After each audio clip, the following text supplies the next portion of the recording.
Hello everyone. स्वागत है आपका एन एक्शन के एक नए एपिसोड में। कैलेंडर में आज की तारीख 7 जून 2025 है। और जो आज का मेरा टॉपिक है वो काफ़ी अलग किस्म का टॉपिक मैंने सोचा है। और ये ऐसी चीज़ है जो हमारी एज ग्रुप में अक्सर सभी लोगों को देखने को मिलती होगी। वो लोग इसको देख के समझते भी होंगे और कुछ मेरी तरह लोग होंगे जो इसको पसंद नहीं करते होंगे, कुछ होंगे जिनको ये अच्छा लगता होगा। ये एक डिस्क्लेमर है कि जो भी मेरे विचार मैं यहाँ पे रख रहा हूँ वो सब मेरे खुद के हैं, तो इसलिए अगर किसी को ना पसंद आए तो सॉरी। तो आज का टॉपिक है इंडियन इन्फ्लुएंसर्स के ऊपर। और इंडियन इन्फ्लुएंसर्स और किस किस्म से ये जो टर्म है इन्फ्लुएंसिंग, ये एक बहुत अच्छे लेवल पे किसी ज़माने में हुआ करती थी। बहुत सी ऐसी चीज़ें हैं, मुझे याद है एडवर्टाइजमेंट जो इनिशियली स्टार्ट हुआ था वो काफ़ी अच्छी और पॉजिटिव चीज़ों के ऊपर हुआ करता था, जिससे ना केवल इंडिविजुअल बट समाज में भी एक अच्छा मैसेज जाता था। बट विद टाइम ये एक कैपिटलिस्टिक टूल बन गया है उन ऐसी कंपनीज का जिनके पास इस अमाउंट का पैसा है कि वो कुछ ऐसे लोगों को जिनके पीछे आम जनता पागल है, उनको एक certain amount of money provide करके उनसे कुछ भी ऐसा बुलवा सकते हैं। और कोई उसकी वैलिडिटी चेक नहीं कर सकता, कोई उसके पीछे देख नहीं सकता, बस इसलिए कि ये एक नॉर्मल चीज़ है। आदमी को कोई चीज़ पसंद है, कोई आदमी पसंद है और वो आदमी एक पर्टिकुलर चीज़ को इंडोर्स कर रहा है, तो फिर नॉर्मल आदमी भी आंख बंद करके उस चीज़ को कर देता है। तो मैं इसको थोड़ा सा कैटेगोरिकली स्टडी करना चाहूँगा और चाहता हूँ कि आप लोग भी इसके ऊपर थोड़ा सा बताइएगा कि क्या है और क्या आप मेरे विचारों से सहमत हैं कि नहीं। तो इनिशियली अगर बात करूँ तो जो फर्स्ट लेवल था वो हिस्टोरिकली ओजी क्रिएटर्स जो हुआ करते थे, तो जिसमें बहुत सारे एक्टर्स भी थे। इनिशियली क्रिकेटर्स थे, हम लोगों ने बचपन से देखा हुआ है। बहुत से ऐसे एक्टर्स हैं, मैं इस वीडियो में किसी का भी नाम नहीं लूँगा, चाहे वो मुझे पसंद हो या ना पसंद हो। लेकिन मैं ये बताना चाहूँगा कि बहुत से ऐसे एक्टर्स थे हम लोगों ने बचपन से देखा है जिन्होंने ऐसी ऐसी चीज़ों का इंडोर्समेंट किया था जिसकी वजह से वो चीज़ कूल हुई थी। और जैसे सॉफ्ट ड्रिंक्स हो गई बचपन में, मुझे याद है कई ऐसे एक्टर्स थे। और उसके बाद हम लोगों को मन करता था कि हाँ, ये फलाना एक्टर ये ड्रिंक पीता है तो हमें भी पीनी चाहिए। बट वो विद टाइम वो सॉफ्ट ड्रिंक से वो चीज़ धीरे धीरे धीरे कैसे कन्वर्ट हुई और वो आज पान मसाला गुटखा और सिगरेट के सिगरेट तो दो बैन है, ऐड नहीं कर सकते उसका, बट फिर भी अपने निजी जीवन में अपनी पर्सनल लाइफ में वो इसका उपयोग करते हैं, अपनी वीडियोस फोटोज़ डालते हैं। और इससे जो मैसेज जाता है वो यही होता है कि अगर आपको इस पर्टिकुलर एक्टर की एक्टिंग पसंद है, आपको इस पर्टिकुलर एक्टर का ऑरा पसंद है, तो आपको फिर इस टाइप की चीज़ के साथ इन्वॉल्व होना पड़ेगा जो वो करता है। तो धीरे धीरे ये जो चीज़ सामाजिक तौर पर एक्सेप्टेबल थी और ना सिर्फ एक्सेप्टेबल थी बल्कि उसको किसी तौर पर बेटर कर रही थी सोसाइटी को, वो विद टाइम डेटोरेट हो गई इस लेवल पे कि अब आप अपना बहुत सारा समय कुछ ऐसे प्रोडक्ट्स को के बारे में सोचने या उनको देखने में लगा देते हैं जिनकी शायद आपको ज़रूरत नहीं है, और ज़रूरत से ज़्यादा वो आपके लिए हानिकारक है, आपके लिए या आपके समाज के लिए, आपके लोगों के लिए, दोस्तों के लिए, सबके लिए। उसके बाद अगर इसकी थोड़ी और गहराई में जाया जाए और ये समझा जाए कि ऐसा क्यों क्यों ये चेंज आया, तो आप देखोगे कि अर्ली 90s के समय की बात की जाए तो उस समय पर इंडियन मार्केट इतनी ओपन थी नहीं। तो ऐसी बहुत सारी चीज़ थी जो इंडियन कंपनीज डेवलप कर रही थी, जिसके लिए उनको गवर्नमेंट से लाइसेंस चाहिए होता था, उससे लाइसेंस राज कहा जाता था उस समय पर। और इसलिए बहुत ज़्यादा गवर्नमेंट इन्वॉल्वमेंट रहती थी चीज़ों पे। इसके बहुत सारे नेगेटिव्स थे, बट कुछ पॉजिटिव्स में अगर बात की जाए तो वो ये थे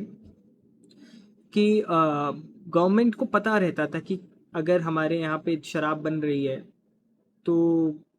वो शराब कहाँ बिक रही है, कितनी अमाउंट में बन रही है, कौन बना रहा है, वो सब के पीछे एक लाइसेंस था। अ, तो बहुत सारे प्राइवेट एंटिटीज और प्राइवेट प्लेयर्स जो इनिशियली बनाते थे ये काम, उन्होंने इसको लिमिट कर दिया। बट अब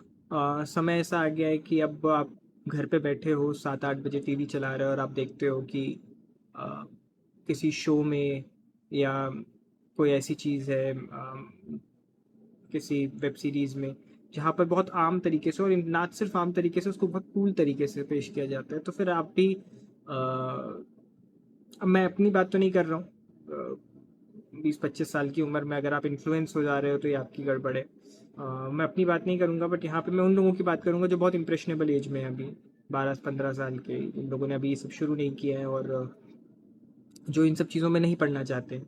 तो उन लोगों के लिए बहुत हानिकारक है, क्योंकि उनके हिसाब से जो उनके आइडल हैं, वो लोग तो ये सब कर रहे हैं और वो इसके बावजूद बहुत अच्छी बॉडी बना के घूम रहे हैं, बहुत अच्छे लुक्स के साथ हैं, और सब कुछ है उनके पास जो एक 12-15 साल के बच्चे को चाहिए। ये सब देखने के बाद वो आदमी भी या वो बच्चा भी इस तरफ अनचाहे ही चला जाता है, और जब तक उसको रियलाइज़ होता है तब तक बहुत देर हो चुकी होती है। दूसरी एक और चीज़ जो मुझे लगती है कि आजकल के इन्फ्लुएंसिंग में, और खासकर जो यहाँ मेरा सिर्फ इन्फ्लुएंसिंग से मतलब सिर्फ इन्फ्लुएंसर जो तथाकथित सोशल मीडिया पर हैं उनसे नहीं है, ये ओवरऑल एक ग्रुप ऑफ पीपल हैं जो इधर टेलीविज़न पे या सोशल मीडिया में या बाकी जितने भी सोर्सेज जहाँ से कंटेंट कंज्यूम किया जा सकता है, उन सब पर आकर कुछ ना कुछ बोलते हैं और बताते हैं, और आपको आपके जीवन जीने का तरीका सिखाते हैं, जिनका उनको कोई हक है नहीं वैसे तो, पर ठीक है, to each to its own. कोई कंज्यूमर है तो कोई प्रोड्यूसर है, तो अगर आपके पास प्रोड्यूस करने की ताकत नहीं है तो आप फिर कंज्यूमर ही रह जाएंगे, और फिर ऐसे ही लोग आपको कंज्यूम करना बताएंगे जो उनको लगता है, उनके सो कॉल मालिकों को लगता है कि आपके लिए सही है। बट अगर मैं बात करूं तो एक्सेस ग्लोरिफिकेशन या ऐसा चित्र बना देना, एक ऐसा दृश्य बना देना एक पर्टिकुलर रीजन के बारे में, एक पर्टिकुलर रिलीजन के बारे में, कास्ट के बारे में, कम्युनिटी के बारे में, जो कि अगर आप उस जगह से आओगे तो आपको खुद समझ में आएगा कि कितनी बेवकूफ़ बात है। मैं खुद ईस्टर्न यूपी से आता हूँ, और मैं बात करूँ कुछ ऐसे शोज़ की जो सब जानते हैं, तो उसके बारे में कि किस किस्म के शोज़ हैं और किस किस्म की चीज़ें हैं जो आजकल आती हैं अपनी मीडियाज़ में और सोशल मीडिया पे, जिसमें ईस्टर्न यूपी की एक स्पेसिफिक काइंड ऑफ डिपिक्शन दिखाई गई है कि यहाँ पर सबका भौकाल है और हाथ में कट्टा लेके घूम रहे हैं और बाहुबली हैं, दबंग हैं। मैं अभी इस एरिया में मतलब लगभग लगभग हर साल में एक बार मेरा जाना हो ही जाता है। अभी कुछ महीने पहले भी था मैं वहाँ पर। मेरे ख्याल से जो सबसे प्रताड़ित एरिया पूरी इंडिया का अगर कोई है तो उसमें सबसे ज़्यादा मुझे लगता है टॉप 3 में तो कम से कम ईस्टर्न यूपी और बिहार का एरिया आएगा। और ये कोई इस वजह से नहीं है कि वहाँ पे लोगों के पास मेहनत करने की कोई इच्छा नहीं है या वो लोग करना नहीं चाहते या कोई और वजह। सबसे बड़ी वजह यही है कि उनको इस तरीके का एक टैग दे दिया गया है कि ये भैया लोग हैं, इन लोगों के पास कोई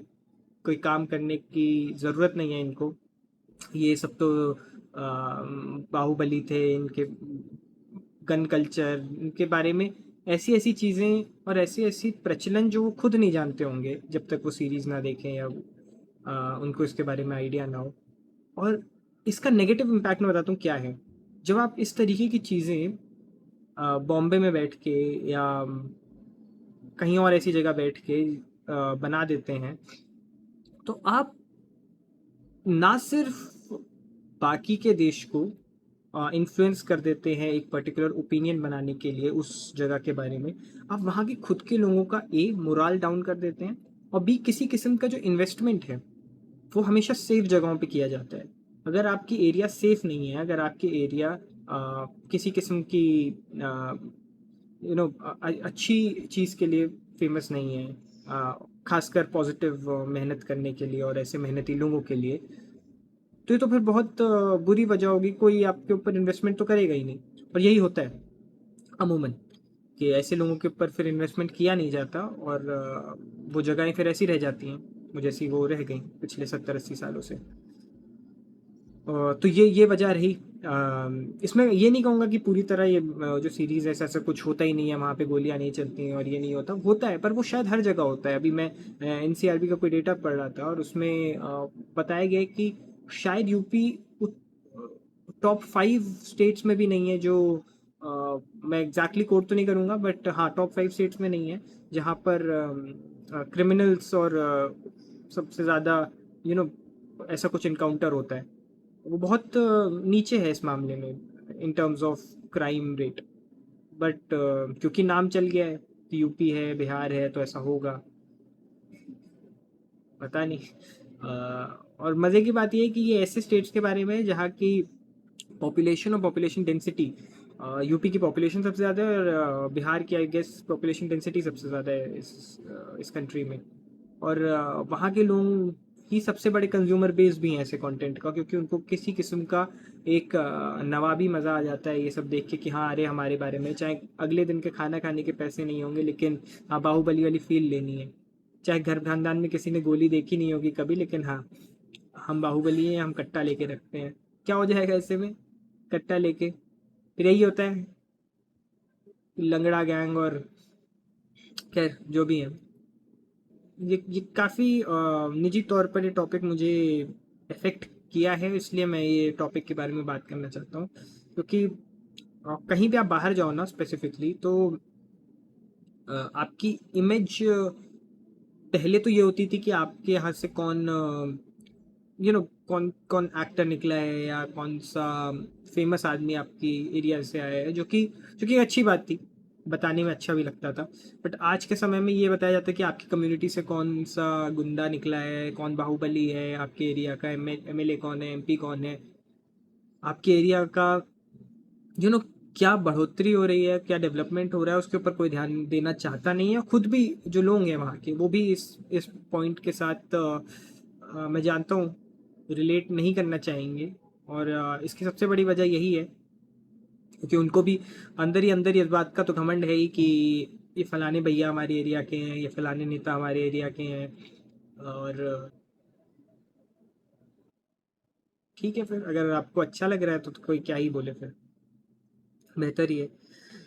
हाँ, फिर एक एक और पॉइंट के ऊपर आते हैं, जो ये कास्ट बेस्ड चीज़ चली आ रही है अभी इस समय पर, और इसको जो शह मिल रहा है अगर आप बात करेंगे तो वो मिल रहा है ऐसी ऐसी गवर्नमेंटल एंटिटीज़ के बारे में और ऐसे ऐसे गवर्नमेंटल ऑर्गेनाइजेशंस के बारे में जिनका एजेंडा और जो पॉलिटिकल लीनिंग है वो सर्टेन पॉलिटिकल कास्ट से, पॉलिटिकल रिलीजन से, मतलब रिलीजन से उनकी पॉलिटिक्स इन्फ्लुएंस्ड है। और इस वजह से उनकी अलाइनमेंट इस किस्म की हो गई है कि उन्हें एक पर्टिकुलर सेट ऑफ पीपल चाहिए जो उनका नैरेटिव को आम जनता तक without being attach to that political party लेकर जाएं। तो आप ऐसे बहुत सारे यूट्यूबर्स को और इन्फ्लुएंसर्स को देखोगे जो एक पर्टिकुलर कास्ट के बारे में, एक पर्टिकुलर रिलीजन के बारे में, चाहे उन उस कास्ट या रिलीजन के बेसिक्स भी उनको ना पता हो, बट वो इस किस्म की चीज़ों के बारे में प्रोपोगेशन करेंगे। आर्टिकल 25 भारतीय संविधान का आपको रिलीजियस प्रोपोगेशन का राइट तो देता है, बट उसके भी कुछ नियम हैं और दायरे हैं। आप ऐसे रिलीजन को इस किस्म से या कास्ट को इस किस्म से बदनाम नहीं कर सकते, और आप जो कर रहे हो वो बदनामी ही है। अगर आप एक पर्टिकुलर कास्ट को ही दिखा रहे हो कि उस कास्ट के लोग जो है वो दबंग होते हैं और ये होते हैं, कि उस कास्ट में कोई और किस्म के लोग नहीं होते क्या? और मेरे ख्याल से दबंग होना कूल तो शायद सलमान खान की मूवी आने तक ही था, उसके बाद तो जिस हिसाब से अभी पिछले 2-3 साल में खासकर यूपी में जो सो कॉल्ड दबंग हुआ करते थे किसी ज़माने के, उनके साथ जो हुआ उसके बाद से तो दबंग बनना तो मेरे ख्याल से हर उस आदमी के दिमाग से दूर ही होना चाहिए जिसको अपने जीवन, हाँ, प्यारा है। बट मूविंग ऑन, आगे की बात करते हैं। क्या बेनिफिट क्या होता है ऐसे लोगों को, क्यों इन्फ्लुएंसर्स ऐसा काम करते हैं? तो एक तो जो मैंने बताया कि पॉलिटिकल लीनिंग होती है, उनके पॉलिटिकल कनेक्शंस बन जाते हैं, नेटवर्किंग हो जाती है, इससे दोनों को फ़ायदा मिलता है। इलेक्शंस आने के समय जो उस पॉलिटिकल पार्टी है उसको बेनिफिट मिलता है उस पर्टिकुलर इन्फ्लुएंसर से, और बाकी के टाइम जो है वो इन्फ्लुएंसर को उस पॉलिटिकल पार्टी का बेनिफिट मिलता है किसी न किसी वजह से, और वो दिखता भी है। देखते हो कि ऐसे ऐसे यूट्यूबर्स, ऐसे ऐसे इन्फ्लुएंसर्स जिनका पूरी उसमें लगता नहीं है देख के कि इनके पास ऐसा कोई टैलेंट नहीं है, जो हमारे आसपास का ऐसा कोई आदमी नहीं है जिसके पास ना हो। हर एक फ्रेंड ग्रुप में किस किस्म का आदमी होता है। अगर सिर्फ गाली देना ही टैलेंट है तो मैं जानता हूँ ऐसे बहुत सारे इन्फ्लुएंसर्स को जिनसे बहुत अच्छी गालियाँ मेरे दोस्त दे सकते हैं। मैं पर्टिकुलरली तो खुद तो नहीं देता हूँ, लेकिन ऐसे बहुत सारे दोस्त हैं जो उससे बहुत बेहतरीन गालियाँ दे सकते हैं। दो गाली देना कब से कूल हो गया मुझे नहीं पता, बट अगर यही सिर्फ टैलेंट है, उसके अलावा का टैलेंट मुझे आइडिया नहीं है क्या है। उनमें से ऐसे बहुत सारे हैं, सब तो नहीं बोलूँगा, बट ऐसे बहुत सारे हैं जिनमें सिर्फ यही एक टैलेंट दिखाई देते हैं। दूसरा एक जो मेरे को लीनिंग लगती है वो ये है कि इकोनॉमिक बेनिफिट उनको मिलता है। आप सट्टा खिलवा लो, आप टीम बनवा लो, आप ट्रेडिंग करवा दो, आप ऐसी ऐसी चीज़ें करवा लो जिसका बहुत अच्छा था अभी सेबी के गाइडलाइन के वो इन्फ्लुएंसर्स के ऊपर जो आया था, फाइनेंशियल इन्फ्लुएंसर्स के ऊपर। और उसके बाद भी उन्होंने अपना रूप बदल लिया, दूसरे तरीके से वो लोग आ गए हैं इसमें। अब मेरी क्लास ले लीजिए आप, 1 घंटे की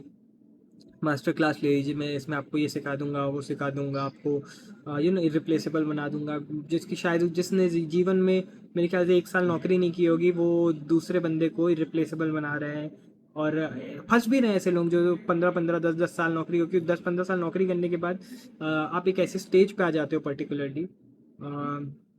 जब आपको लगता है कि आपका टैलेंट जो है आपकी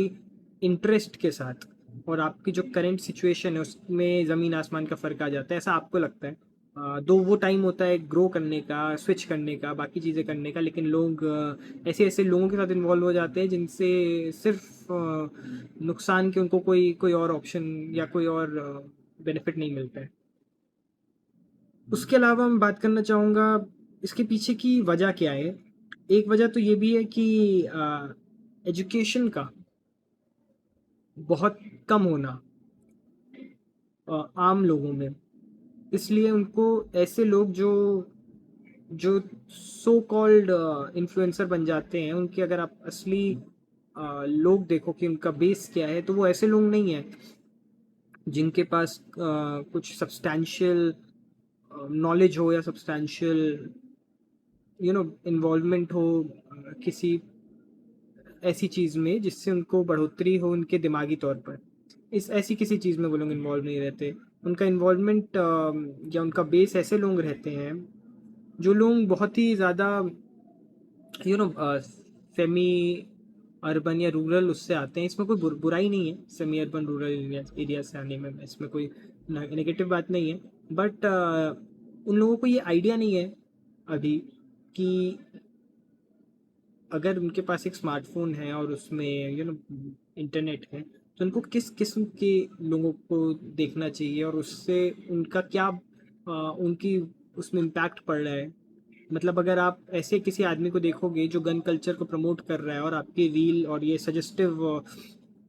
जो टूल है यूट्यूब का, तो वो उस किस्म की वीडियोस आपको पुश करता जाएगा, और फिर एक टाइम ऐसा आएगा कि आपको यही किस्म के लोग ही सजेस्ट किए जाएंगे। तो आपको लगेगा कि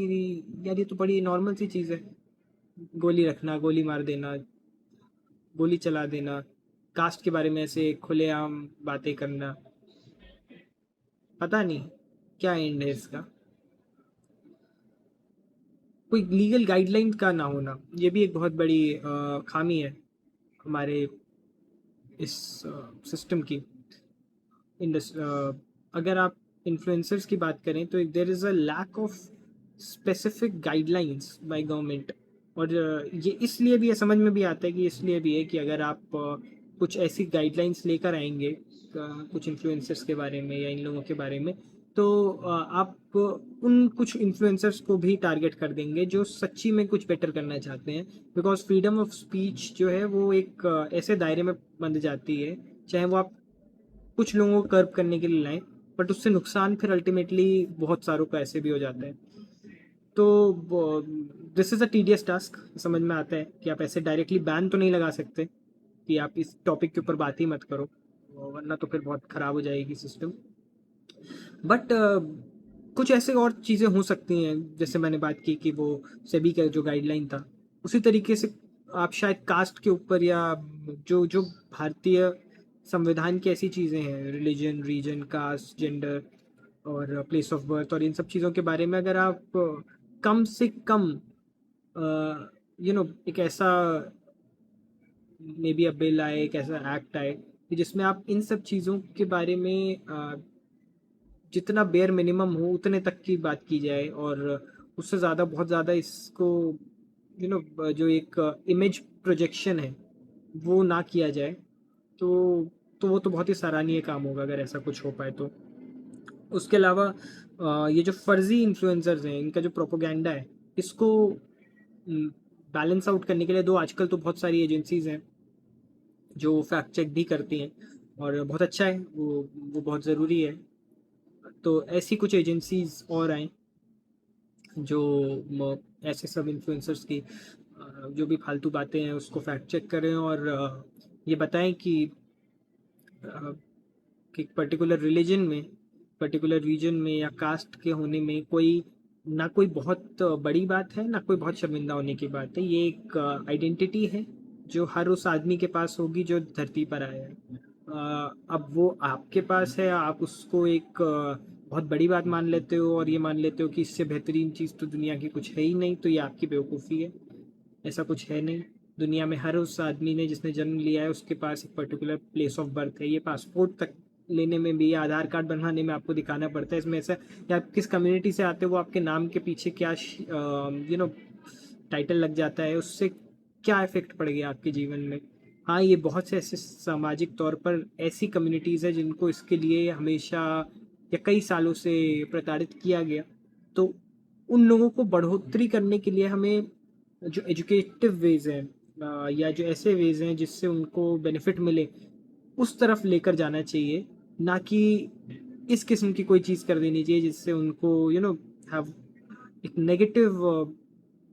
इम्प्लीकेशन आए उनके खुद के ऊपर या किसी और ऐसी दूसरी कम्युनिटी जो जो जिसने उनको प्रताड़ित किया इतने सालों तक, वो अपने आप को अभी भी इस इमेज में लेकर जाए कि हम अभी भी कुछ हैं और हम अब वैसे हैं। ऐसा कुछ नहीं था, ना पहले ना अब। ये सामाजिक तौर पर एक बनाई हुई व्यवस्था थी, और डेमोक्रेसी आने के बाद ये बहुत अच्छा हुआ कि ये सामाजिक व्यवस्था धीरे धीरे ही सही पर अब ख़त्म होते जा रही है। इसके बाद मैं बात करूं कि एजुकेशनल और एम्प्लॉयमेंट के ऊपर गवर्नमेंट जितना काम करे उतना कम है, क्योंकि ये बहुत ज़रूरी है लोगों में जागरूकता लाने के लिए। और एजुकेशनल सिर्फ ये एजुकेशन नहीं कि जो स्कूल में पढ़ लेते हैं, डिजिटल लिटरेसी ये एक ऐसा टॉपिक है जिसके बारे में हम लोग बात नहीं करते हैं और हमें बात करनी चाहिए, क्योंकि अगर आप डिजिटल लिटरेसी में सिर्फ ये नहीं कि आपको कंप्यूटर चलाना आ जाए या आपको इंटरनेट चलाना आ जाए, वो नहीं, इंटरनेट का यूज़ किस तरीके से करना है और क्या कौन से ऐसे लोग हैं जिनको यू नो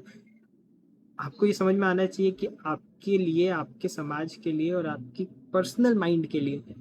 आपकी ग्रोथ के लिए कौन से ऐसे टॉपिक्स हैं जो आपको देखने चाहिए और कौन से ऐसे लोग हैं जो उस टॉपिक में सपोर्ट कर रहे हैं। और अगर आप ये कर पाए तो मुझे लगता है कि उस दिन हम कह सकते हैं कि that particular person is a digitally literate person. ये बहुत ज़रूरी है। उसके बाद हाँ, ऐसे लोगों को भी बेनिफिट देनी चाहिए, ऐसे लोगों को और प्रोत्साहित करना चाहिए, यूट्यूब को, इंस्टाग्राम को या जैसे जो भी और प्लेटफॉर्म्स हैं जो एक एजुटेनमेंट किस्म का कंटेंट बनाते हैं और जिससे लोगों को बेनिफिट होता है, उनको पता चलता है चीज़ों के बारे में, लाइफ के बारे में,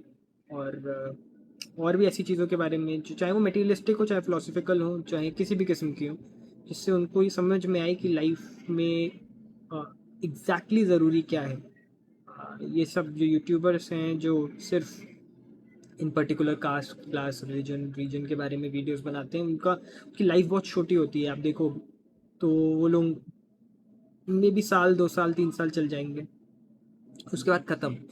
बट जो जो यूट्यूबर्स या जो कंटेंट क्रिएटर्स ऐसे हैं जो अब मैं एक छोटा सा एग्जांपल लेता हूँ। तो मैंने बोला था मैं नाम नहीं लूँगा, बट आप अमिताभ बच्चन के बारे में देखिए। He is also an influencer in या content creator in that sense ना, एक टाइप से तो है ही वो भी। अब उनको आप देखिए कि he is somebody who is loved across the country, across the class caste religion region. हर बंदा उस उनसे रिस्पेक्ट करता है उनकी। और अमिताभ बच्चन जी ही इज तभी he is the man he is now. आप उनकी लाइफ स्पैन देखिए, life span as in the career span जो उनका है, and so much love and respect that he's getting. It is just because of the fact कि he has been you know उन्होंने कुछ ऐसा सेक्ट वाइज बात नहीं की या ऐसे कम्युनिटी वाइज बात नहीं की। उन्होंने सब सर्वधर्म संभाव वाली जो बात है, या जो हर कम्युनिटी को साथ लेके चलना, उनकी वीडियोस में उनकी मूवीज़ में आप देखो इस किस्म की चीज़ें दिखती थी कि वो ऐसे तबका जो सालों से प्रताड़ित है, सालों से दबाया गया है, उसको ऊपर लेके जाने की बात कर रहे हैं। तो मजदूर थे या कभी मिल वर्कर या कुछ ऐसा, तो ऐसे लोगों से लोग सबकॉन्शियसली कनेक्ट कर जाते हैं। तो अगर आपको ऐसे लोगों की बात करनी ही है जो सदियों से प्रताड़ित हैं, उसका एक तरीका है, आप किस किस्म से बात करें इन लोगों की। आप अगर सिर्फ इस तरीके की बात करेंगे तो आप एक ऐसी रेस शुरू कर देंगे कम्युनिटी टू कम्युनिटी के बीच में, जिसका अंत कुछ है नहीं। तो मेरे ख्याल से आज के लिए इतना काफ़ी होगा। और लोगों के ऊपर भी है, आप लोग खुद अपने विवेक का इस्तेमाल कीजिए, अपना जुडिशियस डिसीजंस लीजिए, देखिए कि क्या सही है और क्या गलत आपके लिए, और उन कंटेंट को देखिए। और बाकी तो सब सही है। Bye bye.